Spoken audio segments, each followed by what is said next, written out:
అంతరాయతిమిరోపశాంతయే శాంతపావనమచింత్య వైభవం తన్నరం వపుషి కుంజరం ముఖే మన్మహే కిమపి తుందిలం మహా. శరణం కరవాణి శర్మదంతే చరణం వాణి చరాచరోపజీవ్యం కరుణామసృణైః కటాక్షపాతైః కురు మామంబ కృతార్థసార్థవాహం. గురుర్బ్రహ్మా గురుర్విష్ణుర్గురుర్దేవో మహేశ్వరః గురుః సాక్షాత్ పరం బ్రహ్మ తస్మై శ్రీ గురవే నమః. వ్యాసం వసిష్ఠనప్తారం శక్తేః పౌత్రమకల్మషం పరాశరాత్మజం వందే సుకతాదంతపోనిధిం. అచతుర్వదనో బ్రహ్మా ద్విబాహురపరో హరిః అఫాలలోచనః శంభుర్భగవాన్ బాదరాయణః. వంశీ విభూషితకరాన్నవనీరదాభాత్ పీతాంబరాదరుణబింబఫలాధరోష్ఠాత్ పూర్ణేందు సుందరముఖాదరవిందనేత్రాత్ కృష్ణాత్ పరం కిమపి తత్వమహం న జానే. గోష్పదీకృతవారాశిం మశకీకృతరాక్షసం రామాయణ మహామాలారత్నం వందే నీలాత్మజం. ఆపదామపహర్తారం దాతారం సర్వసంపదాం లోకాభిరామం శ్రీరామం భూయో భూయో నమామ్యాం. పూజ్యాయ రాఘవేంద్రాయ సత్యధర్మరతాయ చ భజతాం కల్పవృక్షాయ నమతాం కామధేనవే. నారాయణం నమస్కృత్య నరం చైవ నరోత్తమం దేవీం సరస్వతీం వ్యాసం తతో జయముదీరయేత్. ద్రౌపది కూడా నువ్వు ఇదే ఆలోచిస్తున్నావు తప్ప విడిచి వచ్చిన పరాభవాన్ని ఆలోచించవేమి అని. క్షమ అన్ని విధాలా మంచిదే, అయితే కోపం కూడా మనిషికి అవసరమే కదా. కోపము లేనటువంటి క్షమ వల్ల మనిషి లోకువైపోవటం లేదా, అందులోనూ పరిపాలకుడు అయినటువంటి వాడు.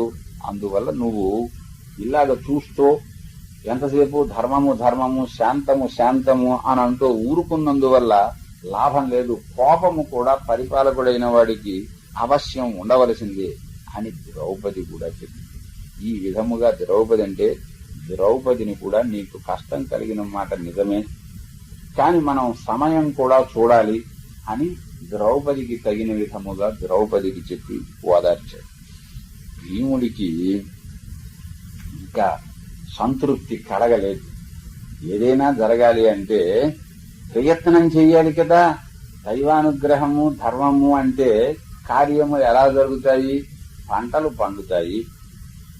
భగవంతుడి కోసం యజ్ఞాలు చేయవలసిందే, యాగాలు చేయవలసిందే. వర్షం కోసం అని చెప్పి ఇవన్నీ చేస్తూ ఉండవలసిందే.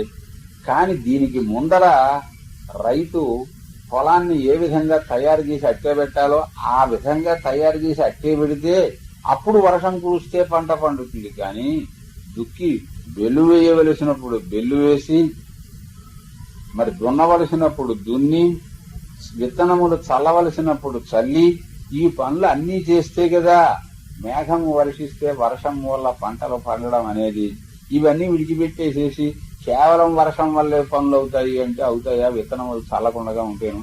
అంచేతన మన పని మనం చెయ్యవలసిందే అని భీముడు చాలా గట్టిగా చెప్పాడప్పటికీ అప్పుడు ధర్మరాజు గారు సమాధానం ఏం చెప్పాలో తోచలేదు. ముందర కాసేపు మాట్లాడకుండా ఊరుకున్నట్టు 1-2 నిమిషం తర్వాత సుదీర్ఘముగా నిశ్వాసం విడిచిపెట్టాడు. అన్నీ బాగున్నాయి, యుద్ధం చేస్తామని అంటున్నావు, ఎవరితోటి యుద్ధం చేయబోతున్నామో అది కూడా కాస్త ఆలోచించుకోవాలి కదా అన్నాడు.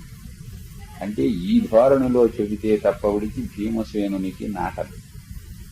అందుకోసమని ఉన్న బలాబలముల అంచనా కూడాను సత్యము కూడాను అది కొంతవరకు. దాన్ని ఏమిటన్నాడంటే అవతల ఉన్నవాళ్ళు ఎవరిలో కొంచెం ఆలోచించు. భీష్ముడున్నాడు, ద్రోణుడున్నాడు, కృపాచార్యుడున్నాడు, అశ్వత్థామ ఉన్నాడు, కర్ణుడున్నాడు. ముఖ్యులైనటువంటి వాళ్ళని వీళ్ళని దృష్టిలోకి తీసుకో. వీళ్లను మనము జయించగలిగినటువంటి పరికరములు మనకి ఈవేళ ఉన్నాయా? మనకున్నటువంటి సాధన సామగ్రితోటి వీళ్ళందరినూ మనం జయించగలమా? కర్ణుడిని చూస్తే నాకు వాడి జ్ఞాపకం వస్తే నిద్ర పట్టదు అన్నాడు ఈ సందర్భంలోనే ధర్మరాజు గారు. కర్ణుడి జ్ఞాపకం వస్తే నాకు నిద్ర పట్టదు. వాడిలో పరాక్రమానికి పరాక్రమం ఉన్నది, బలమునకు బలం ఉన్నది, అస్త్రములకు అస్త్రములున్నాయి. దుర్యోధనుణ్ణి సంతోషపెడదామనే ఉద్దేశంతో మన మీద పెంచుకున్నటువంటి మాత్సర్యం ఉన్నది. ఇన్ని ఉన్నటువంటి వాడిని జయించడం అంటే మనకి ఎలా సాధ్యమవుతుంది?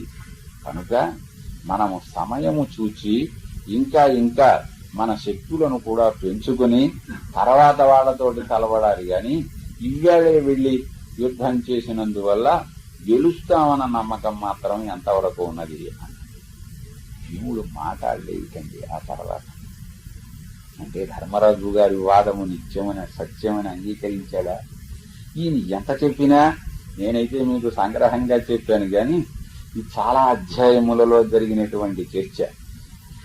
ఎంత చెప్పినా గాని ధర్మరాజు గారు ఇలాగే అంటున్నాడు అనే ఉద్దేశంతో ఆగాడా? చెప్పు కర్ణునికి ఎవరో అనే మాట కూడా ఆయన వేశాడు. మన అర్జునుడు ఉన్నాడంటే ఎంతవరకు సరిపోతుంది అని సందేహం ఆయన వెలిబుచ్చాడు. అప్పుడు భీముడు ఏమేం మాట్లాడలేదు.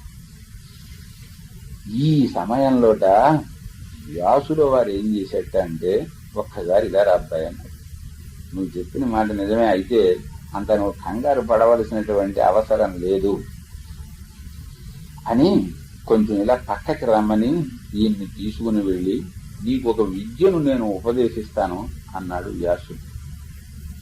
ఆ విద్య పేరు ప్రతిస్మృతి అనే విద్య. ఆ విద్య ఆధారముగా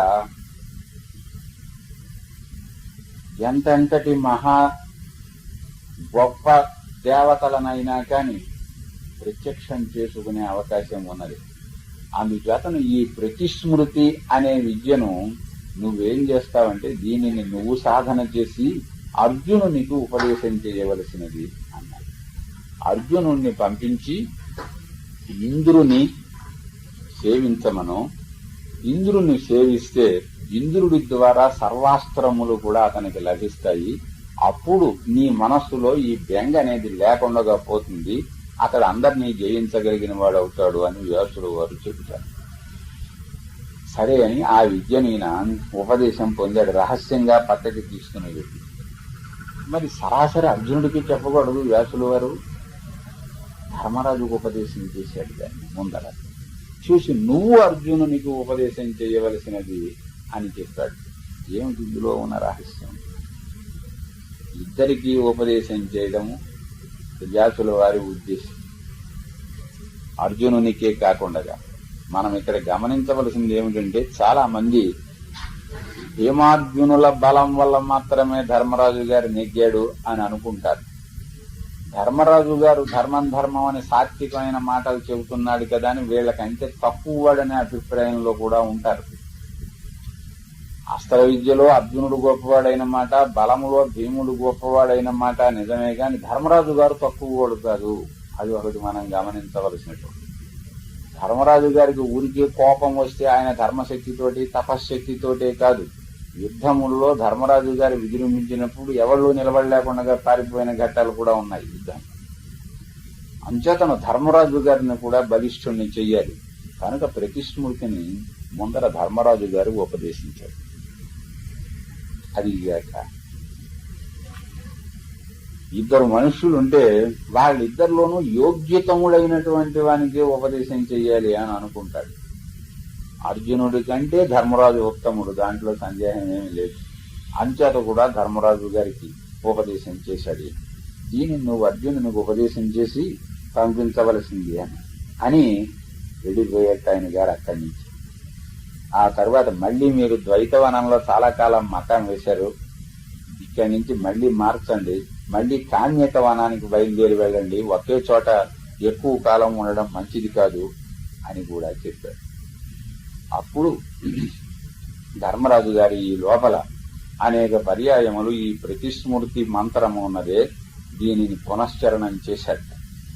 చేసి దానిని సంపూర్ణముగా తనకి సిద్ధి కలిగేటట్లుగా చేసుకున్నాడు. చేసుకుని ఆ తరువాత అర్జునుణ్ణి పిలిచాడు. అర్జునుణ్ణి పిలిచి అతనికి ఈ విద్యను ఉపదేశించి, అబ్బాయి మనకి సంగ్రామం ఎలాగా తప్పేటట్లుగా లేదు, వాళ్ళని జయించడానికి మనం ప్రయత్నం చెయ్యాలి. ఇప్పుడున్నటువంటి పరికరం సరిపోతుందని అనిపించదు. అందులో మహామహులైనటువంటి వాళ్ళు అక్కడ ఉన్నారు. కనుక నీవు బయలుదేరి వెళ్ళి ఇక్కడి నుంచి ఎవడొచ్చినా సరే నువ్వు దారి ఇవ్వకు.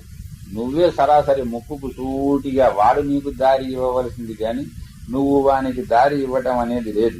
చిన్నగా బయలుదేరి వెళ్ళి యమోత్వరతం మీదికి వెళ్ళి అది కూడా దాటి తపస్సు చేయవలసినది. నువ్వు ఇంద్రుణ్ణి గురించి తపస్సు చెయ్యి, రుద్రుణ్ణి గురించి తపస్సు చెయ్యి. ముఖ్యముగా ఇంద్రుని వల్ల నీకు సర్వాస్త్రములు కూడా లభిస్తాయి. ఇక్కడ రుద్ర ప్రస్తావన రాదు. ఇంద్రుణ్ణి గురించి గనక నువ్వు తపస్సు చేస్తే వ్యాసుల వారు ప్రత్యేకించి నాకు చెప్పారు. ఒకప్పుడు రాక్షసులతోటి యుద్ధం వచ్చినప్పుడు దేవతలు ఏం చేశారంటే తమ సర్వాస్త్రములు ఇంద్రుని శక్తిని పెంచడం కోసం ఇంద్రునికి సమర్పించారు. అందువల్ల నీవు ఇంద్రుణ్ణి గనక సంతోషపరిస్తే ఆ అస్త్రములన్నీ కూడా నీకు సిద్ధిస్తాయి. కనుక నువ్వు ఇంద్రుణ్ణి తపశ్శక్తితోటి మెప్పించవలసినది అని చెప్పి ఈయన పంపించాడు. వెడుతూ ఉంటే ద్రౌపది మళ్ళీ ఒకసారి ముందరకు వచ్చింది. నువ్వు ఇలా బయలుదేరి వెడుతున్నావని తెలుస్తోంది, చాలా సంతోషం. నీ మీదే ఆశలన్నీ నేను పెట్టుకున్నాను సుమా, నా పరాభవాన్ని నువ్వే తొలగించాలి అని చెప్పి అర్జునుని వైపు ఒక చూపు చూచింది తండ్రి. ఆ చూపే పాధేయంగా పుచ్చుకుని బయలుదేరాడు అన్నాడు వ్యాసుడు వారు. ఆ ద్రౌపది ఎంత ఆశ అర్జునుని మీద పెట్టుకున్నదో ఆ ఆశ అంతా ప్రతిఫలించేటట్లుగా ఆయన వైపు చూసింది. ఇక ఆ చూపుని సంతృప్తి పరచాలి. ఆ ఉద్దేశంతో అదే పాధేయం, దారిలో భోజనం చేయడానికి కట్టుకున్న మూటలాగా అర్జునుడు ఆమె తన మీద పెట్టుకున్న ఆశే, ఆ ఆశతో చూచిన చూపే పాధేయముగా బయలుదేరి వెళ్ళాడు అన్నారు. వెళుతున్నాడు. స్వస్తి ప్రజాభ్య పరిపాలయంతాం న్యాయేన మార్గేణ మహీం మహిషా.